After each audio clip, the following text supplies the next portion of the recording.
Okay guys, I just finished a review for Writing and Rhetoric, Book 1 Fable, and now I'm going to show you how I use it. Okay, really quickly.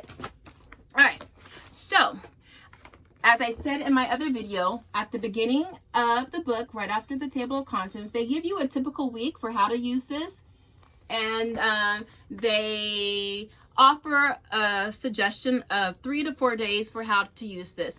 I use 5 days because that's what we needed.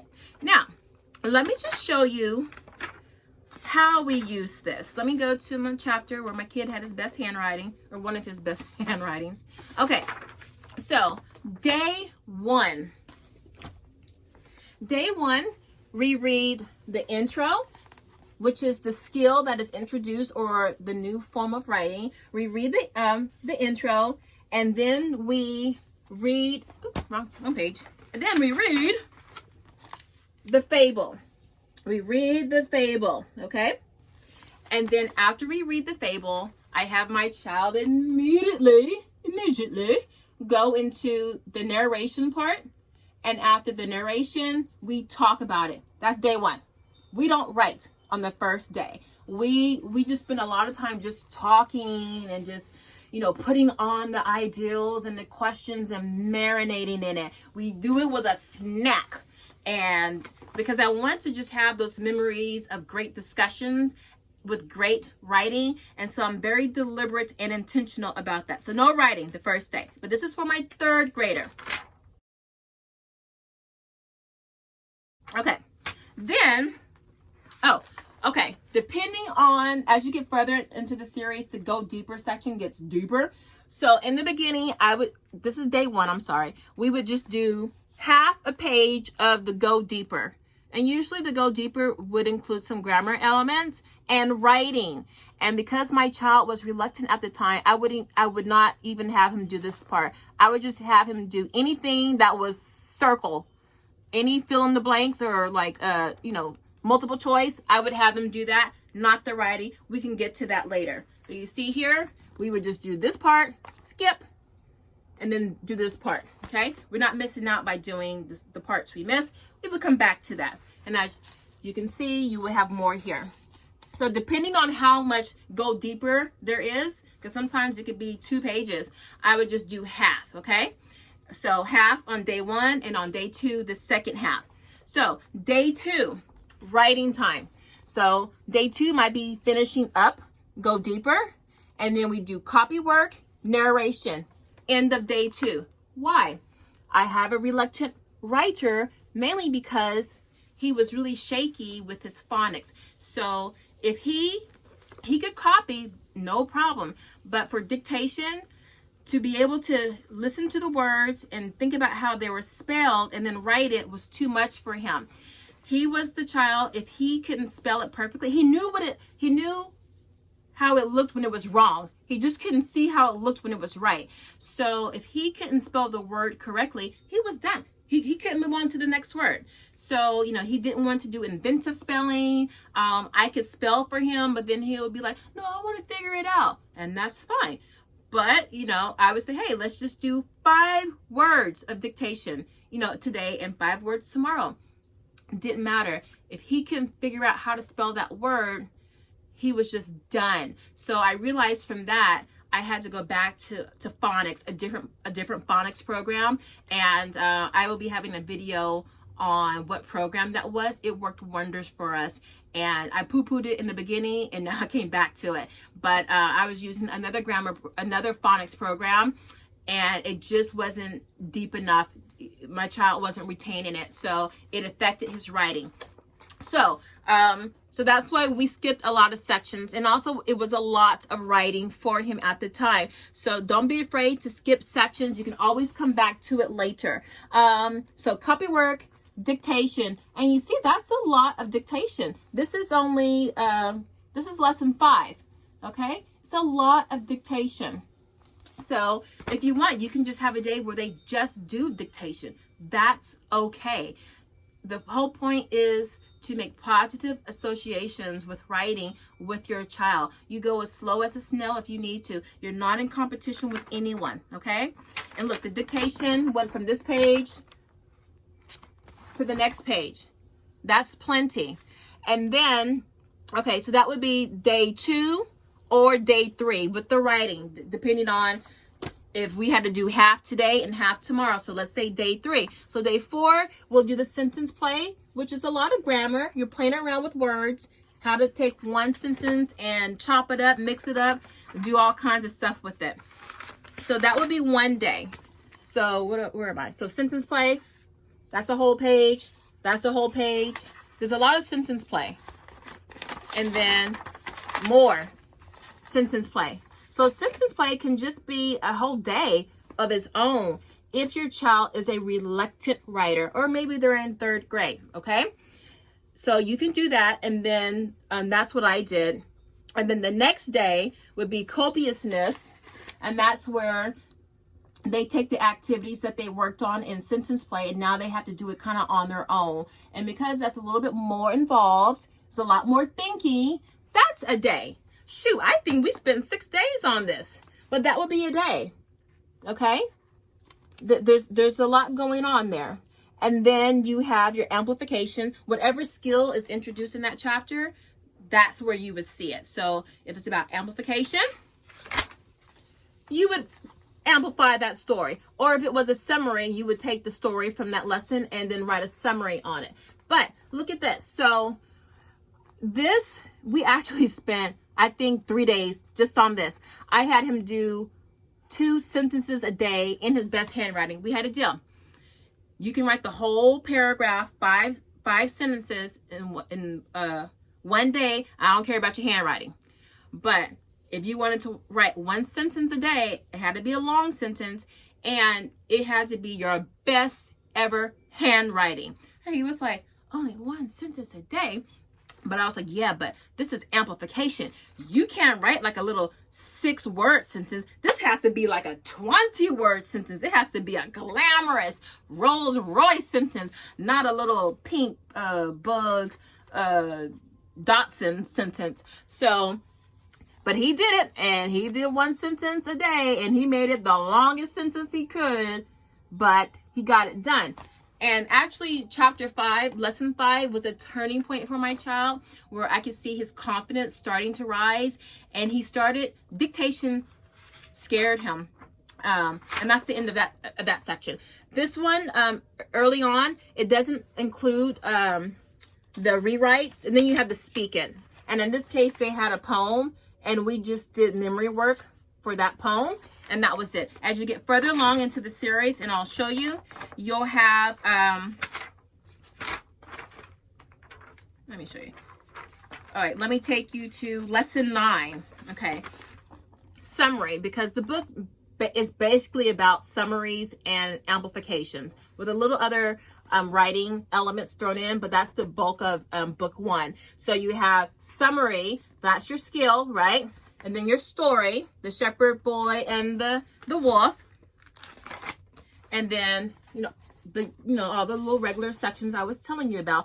But look how it revs up. So you got your go deeper includes, your talk about it includes a picture. So you're decoding that, talking about the picture, and you're reading about it. And then you have your go deeper. Oh, I passed it. Sorry, guys. So now you have your go deeper. It's going to be a whole bunch of pages. Go deeper continued. Still go deeper. Okay? They going deep, y'all. And then you get to your writing. Okay? So if then look at the dictation. Okay? Now we go from this to, let me show you lesson 1. I keep saying chapter, but lesson 1. Lesson 1's dictation. Dictation. Oh, it was long back then. It was long back then. I thought it was shorter. That was a lot of dictation. Well, my kids also have really big handwriting. So, but usually dictation is one sentence. Yeah, here's a shorter one, like one sentence. But it adds up. And then you have sentence play. Not a lot for this chapter. It varies from lesson to lesson. Sometimes sentence play is a lot. Sometimes the go deeper section is a lot. Sometimes the copiousness section is a lot. There's a copiousness there, which is 2 pages and a half. 2 pages and a half. And then now you're going into your summary. And for that, you cross out all the unnecessary words and sentences. And then you write the summary based on all the things that you crossed off. Based on the things you left off, you write your summary. And then you have your speak it section. They just tell you how to, speak using elocution. And there you go. Okay, so how I do it. Day 1, intro, story, narration, and the talk about it. Those are the little discussion questions, okay? Day 2. Day 2 is our, hold on, I want to make sure I get it right. Day 2 is the writing part, okay? That's going to be your copy work, dictation. If the dictation is too much, I end it right there after dictation. But if they're kind of still gung-ho to do more, we'll do a half page of sentence play. As they get older, have them do all of sentence play, okay? That's day 2. Day 3, finish the rest of sentence play. Unless sentence play is really short, just play it by ear. If it's a short section, knock it out. If it's a long section, take 2 days to do it, because the next section is going to be the opposite of what that previous section was. I hope that's not confusing. The next day, day 3, copiousness. A lot of times the copiousness is 2.5 pages. Now, and that would be because sentence play was maybe a page and a half. Sometimes if the sentence play is 2.5 pages, copiousness, the following section, will be 1.5 pages. So they kind of play off of each other. One's long, one's short, and vice versa. And then, so that's like day 3. And then if you have anything left over, you go into the actual writing. There'll be like a little exercise before you do the writing, like doing something to the text, and then the writing. And I would spend 2 days on the writing. So how many days was that? About 5 or 6, depending on, how many days you want to break up a section. So you could be doing like 6 days if you really want to go incrementally, or you could do, put like this. If you want to do the fast track, which is what I did with my oldest one, because I started him in this one, you do the intro, the story, the narration, the talk about it, and what comes after that? The talk about it and the go deeper. All of that is day 1. And then day 2, you start the writing. And for day 2, it's the copy work, the dictation, the sentence play, the copiousness. And then day 3 will be your writing assignment, whether you're doing a summary or amplification or whatever, or creating your own fable. So your day 3 is when you actually start your writing. And then day 4 could be your speak it. You take a rest from your writing from day 3. Day 4 could be your speak it, where you're speaking it out loud, you're talking about it, you're hearing, how your sentence flows, whether there are errors in it, any clunky passages. And then the 5th day, you rewrite. Okay, that's another way to do it. I did not do that with my 3rd grader. I did do that with my older child, but that's just another way to do it, the fast tracked way. Or you could be like, okay, well, we're just going to see how we flow. And how we flow. You might have co-op classes, other classes. My son did have a writing class, an independent outside writing class. So we just had to take it slow. But that's how I use writing and rhetoric. And I will recap it up there, what I did for each day. And also I'll give you a snapshot of how you can use that. So I think that covered everything. It's wonderful for us. If you want to do online classes, Classical Academic Press offers online classes for these books. It is through their Cholet school, or I think it's Cholet Academy. Just go to classicalacademicpress.com and then navigate to like your online classes. And this is taught online if you don't want to teach it. So it's a little pricey. I think it's in the $500 range, or maybe $400. It's not under $400, but I think it's for the year. But I haven't had any of those classes. They look interesting, but this was something I just wanted to do at home with my child at our pace. So there you go. This is how I use Writing and Rhetoric Book 1 Fable for my 3rd grader. All right. Oh, I almost forgot. So audios. I just let this play. My kids just listen to this while they're eating lunch, while they're like playing with the dogs or just chilling. Also, you can have your child listen to the story and read along in the book. I did that a couple of times. Forgot. The teacher manual. Honestly, they didn't need this whole doggone book. I only used the manual for the dictation and for a couple of sections. But here's what the dictation looks like. Now the dictation corresponds nicely with their grammar book, which is well-ordered language. I used that. I put it away. I wasn't really feeling it, but now I think I might pull it out again and give it a chance. But let me show you. We did the ass and the driver. Let me show you what that looks like in the teacher's edition. All right. So you saw what the ass and the driver looked like. That was lesson 5. This is what it looks like in the teacher's manual. So you have like key little components for the teacher that you're going to be covering in this lesson. You see that? Okay. And then blank page for notes. I mean, that's for the other chapter. And then here's your story with some key things to keep in mind. I guess the teacher thing is kind of worth it. I just thought it was just too clunky it didn't have enough notes to warrant how thick it was.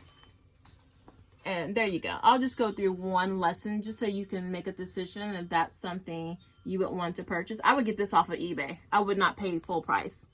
And I'm not being sponsored by Classical Academic Press. This is, I should have told you the section. So that's the writing section right here coming up. Right here was whatever section it was. But you see, dictation, there's your dictation. I showed that to you. That was the go deeper part right here. And then the sentence play. You see all that empty space? This whole page, and there's only like 2 things to help you out as a teacher. So I didn't really like that. This could have been condensed. I just thought it was just taking up too much space. Okay, that was the sentence play area. And then my mouth is dry. I need some water. Ooh, that was Pellegrino. I thought it was water. And then here's more of your sentence play. So that's basically what it looks like, guys. There you go. So if you can't get your hands on a copy of the teacher's manual, try. It does come in handy. I'm used to teacher manuals like Singapore Math and other curricula where it gives you extra stuff. This just tells you the answers. It doesn't add really anything to it. And this is the poem included. It gives you something. This is almost like the Michael Clay Thompson's grammar series. The teacher edition is just like the student book. No really extras to it. And then just some more for the talk about it. It gives you some things to help elicit conversations. So yeah, I guess, yeah. I just don't like how it's put together, but the content inside is good. So this is the teacher's edition. Cost wise, I think these books, if you were to get them on Amazon, are $17, $18. Rainbow Resource might be $1 cheaper, but the shipping I think is more. The teacher book though, I think is almost $30. Don't quote me on that, but the teacher book is a little pricey, so I would definitely go onto eBay to find something cheaper. The CDs I think are $7.99. and they have CDs for all of the books in the series. There are 12 books. I don't think book 12 is out just yet, or book 11. So they might be now, but they weren't like in January. So for those of you who have older children, they're not out yet. But I think they do have an alternative for you to use if you have an older child. All right, so that's my review of Writing and Rhetoric Book 1. If you have any questions, again, let me know. I think I covered everything. I forget sometimes. I'm trying to talk to y'all, remember stuff, fight off gnats, make sure I'm in frame. Like right now it's all crooked. It's a lot of stuff putting the video together. All y'all YouTube homeschooling mamas know what I'm talking about. I got my pajamas on, I look like a clown. So anyway, but my face was done. All right, guys, if you have any questions, leave them below. Y'all know the routine.